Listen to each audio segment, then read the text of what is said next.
Hi everyone. Nice to meet everyone. I like that you said I look impeccable because I'm normally here in like workout clothes and look like a hot mess. So that's not true. But I'm so excited to be here. When Amber and Nicole first asked me, I was very nervous because I am an attorney. I have never really shared my story and it's very vulnerable. Although you guys are probably like, she was just at Big Law and she left, but it was something that was really scary for me. And I hope all of you just hearing my story, it resonates with you. If a lot of you do feel lost and like feel like life has something more and you want to do something else, I hope you guys think of me and can think of part of my story. It's like, I remember that girl at the Flamingo House. She did it. She went after it and I can do it too. So I hope my story inspires you. I did leave Big Law about 5 years ago and started my own firm. I worked with a ton of amazing people at Big Law. A lot of them were, 40-year-old male lawyers and had been there for 10 years. I was 29 when I left, and they would joke, we were friends and I got along with them great.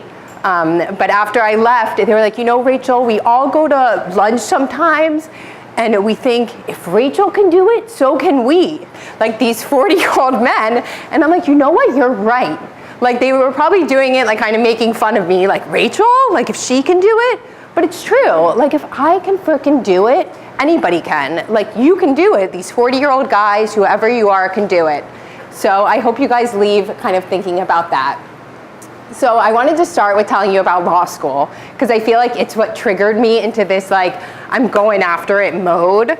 When I started law school, in my introduction, they have like a whole orientation, I heard somebody say, in order to do good and to get a job at one of these big law firms, you have to do amazing your first year of law school. It's so important, and that's really all that matters, your first year, because then you get all these interviews lined up.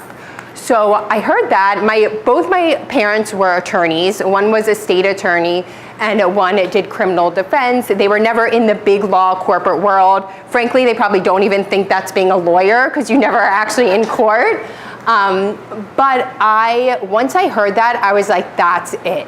Like if I'm gonna spend 3 years in law school, I'm not gonna just like coast, la-di-da, like I'm gonna get that job at that big firm. And so my friends would joke with me, they called me a mad scientist, because I would just study my little bone and brains out. I was at the library all the time, just during this first year. If there was an open book test, I wrote everything down. For constitutional law, they made fun of me, but I memorized the Constitution because I was like, there is gonna be just that one question that I know right, and I freaking memorized the Constitution. But I did it. After my first year, I was in the top of my class. I got about 15 interviews at some of the top law firms. I got a job at McDermott, Will & Emery, which is an amazing national law firm in their Miami office, and I kind of started my track. It's funny because the partner that hired me, you have to send your transcripts at the end of at the end of your 3 years. And he called me and he's like, Rachel, I think there's a mistake. And I'm like, what do you mean there's a mistake? He's like, you have like B's and C's second and third year. I was like, I know, but you hired me after my first year. It doesn't matter. He's like, damn. But really, that's my mentality. Like, I know what I gotta do, and then I coasted. Second and third year, I had so many friends, we partied, we did this, but you know what? I was at that big firm, and I made it, and they were like, okay, you're good. I worked my summer. I worked there my summer and I proved myself, but I kind of said, okay, kind of did my job and I got it done. And I feel like that's kind of been my mentality this whole ride I've been on, is that do the best you can, get it done, don't coast, go after it, and it'll happen what you want. So I started at McDermott, Will & Emery, which is the most amazing big firm. The culture is awesome, big family, big fancy offices in Brickell. And I was in litigation, so I was going to court for these monster powerhouse brands like a Marriott. I distinctly remember Marriott because it was one of my first trials, and I was doing a cross-examination of a witness and I was scared shitless. But I quickly realized, probably after 6 months, that I hated it. And I would dread every hearing, every deposition.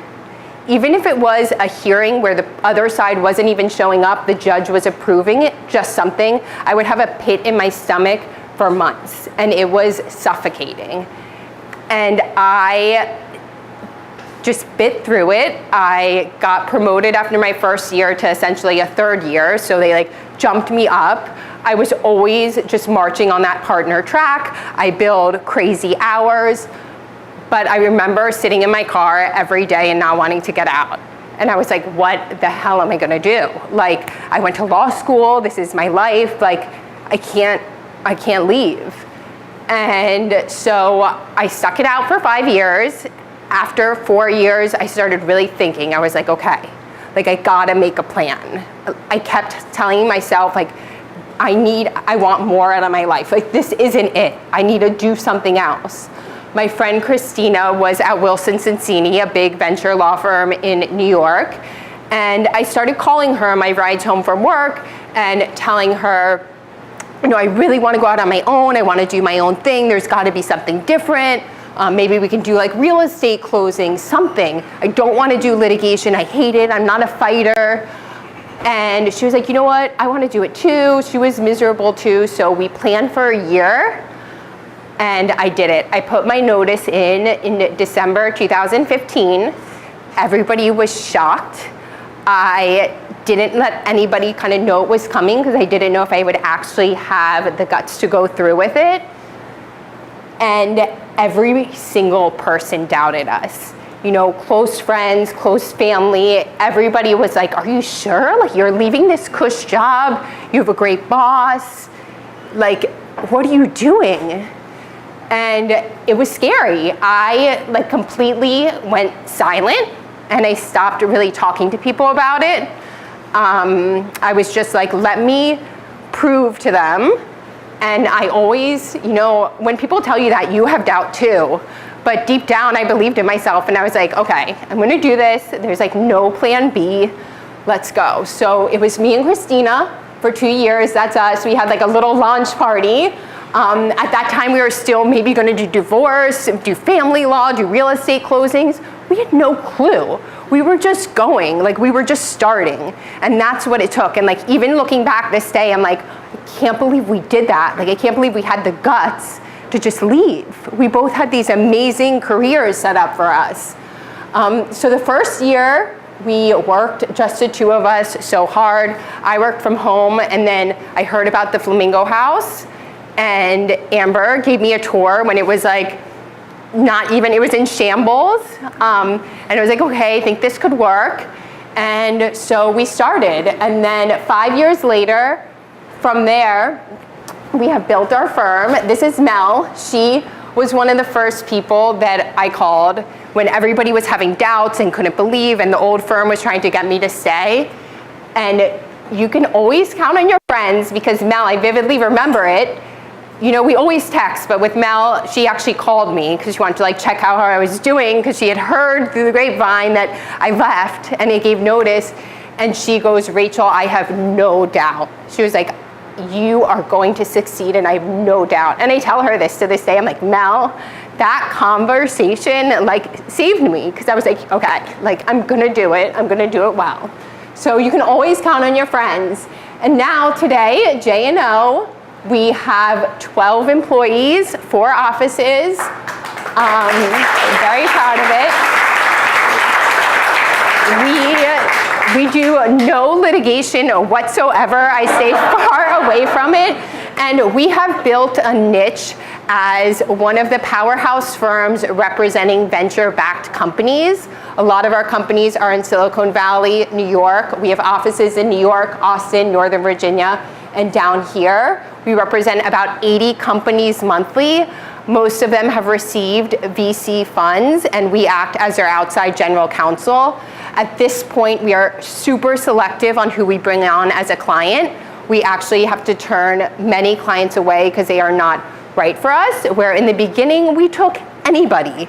Like, we took everything. So to be at that point and to just be such a well-respected firm is everything that I could have wanted and believed. And you know what, when you start, we didn't know what we were gonna do. But we got into this niche and we're so good at it, and we are the best attorneys, and we have now recruited the best attorneys from Big Law to work with us. So that's J&O, I'm so proud of it.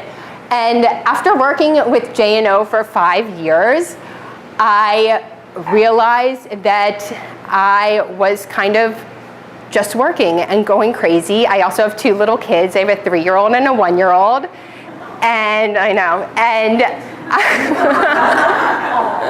and I was not taking care of my health. I kind of felt like, how do people stay healthy when having these full-time jobs, when having kids? I would look at all these people online, and it was their 24/7 job to be healthy. And I was like, I don't have time for that shit. Like, I have like maybe 20 minutes. I'm notoriously eaten really bad. I am obsessed with candy. I still have candy in my office, and on conference calls, my nervous habit is to eat Starburst. So like, my girls that work with me will see garbage cans full of Starburst, and they'll be like, Rachel, and I'm like, I know, you weren't here. It's my guilty conscience. But I would also just eat bad. Like, Amber would say, like, who ordered Chick-fil-A, Uber Eats? And I'd be like, shit, it's me again. But I'm just like, I'm so hungry, I'm busy, I just wanted a sandwich. And so in the beginning of this year, I was like, that's it. I'm changing my ways. I'm gonna eat super healthy and just not go crazy about it. I'm gonna have a ton of salads. I'm gonna work out. I'm gonna start running. I'm gonna start going to workout classes, and I'm gonna commit to 3 days a week. Because to me, that seems manageable. I can do 3. So I got a group of my friends together that all were, modern women, working or not, and said, they all were like, wait, I want to get healthy too. And I was like, okay, let's do this together. It snowballed, and a few weeks later, I had 7 groups of friends all doing it and wanting to get healthy. And I started realizing that there is something out there that for the modern woman that just wants to get healthy and wants to do it with her friends. So from there, my company, Ami, was born. So now I'm in another shit moment of like the scariness of having a new company and starting something. I have built a team. There's 7 of us that are working on Ami. The main person is Robin. She's our creative director. She's based in New York. She came from Rent the Runway, and it was super important for me for our branding that everything is fresh and elevated. When I really wanted to get healthy, I felt like there was no brand out there that really spoke to me. I wasn't going to join something and then have to sell it to my friends. I just wanted something fun and really focused on health. So we have an RD, Tori, on our team that really goes behind the science of it. So our first event was a marathon in Malibu, and in my fashion, if I was going to do this company, I was going to do it right. So I cold reached out to Peloton's social media director. I found her information on LinkedIn, and I messaged her and just said, hey, I have this new company that I'm starting. It's all about getting healthy with your friends in a really fresh and fun, elevated way. And she wrote back, she was like, can you talk on Tuesday? And I was like, oh my gosh, if this is our first brand partner, like this would be amazing. And we talked. She said, let me talk to my team. About a week later, she wrote back and said that Peloton would be sponsoring our team in Malibu, sending us all their gear, and sending a photographer from Peloton to follow us along for the weekend. So I was just like blown away, because it was the first validation that like some big powerhouse player believed in kind of what our mission and we were creating. So this is my I feel like my mentality that took me through law school, Big Law, and just feeling so deflated and suffocated, which I don't know if any of you have ever felt like suffocated in a job, but if your job is poisonous, your whole life is poisonous. And I truly, truly believe that. So, and it's okay. I was suffocated for 5 years, so you don't have to just feel that way and be like, okay, I need to get out now. Like, just embrace it and make a plan and go after it, because you can remember that if Rachel did it, so can I. I don't have any superpowers. So a few things that I would love for you guys to just think as you leave to get today is that suffocating feeling that you're feeling is okay. It's your conscious pushing you and telling you that you want more out of your life and to go after it, to go get it. Always say thank you, even to your employees when you feel like they are just doing their job. So as a service provider, an attorney, so many of our clients do not say thank you to our employees because we are just doing their job. We're just drafting their contract, and saying thank you makes such a difference. I am so appreciative of our entire team. I'm also coincidentally the one that is in charge of firing and terminating our employees, and we've had to terminate a good amount of employees. So it just shows you can still be a good person, say thank you, but appreciate your team. You know when somebody isn't the right person for you, but you have to always appreciate and respect your team. If you're going to do it, go all in. Don't kind of say, I'm gonna do this little thing. Like, starting any business is hard. Small, medium, big. If you're gonna do it right and do it big. That's my motto. Don't take yourself down low. Don't give yourself low standards. And then I hear this everywhere, and I really believe it, and it's definitely nothing I made up, but having an idea is one thing, but executing is an entirely different ball game. If you have an idea that's just killing you and you want to do it, or you want to leave and take that leap and join that other firm or take that other job, you gotta execute on your life to make things happen, even if it's really small steps. So that's it. There's not going to be anyone out there that says go after it and do it. If you're looking for your spouse, your family, your husband to say, come on, Rachel, do it, this is the time, that is never gonna happen. There is not that one person. Although everybody can be supportive, you have to do it. You have to go after it. You cannot wait for somebody else to tell you to do it.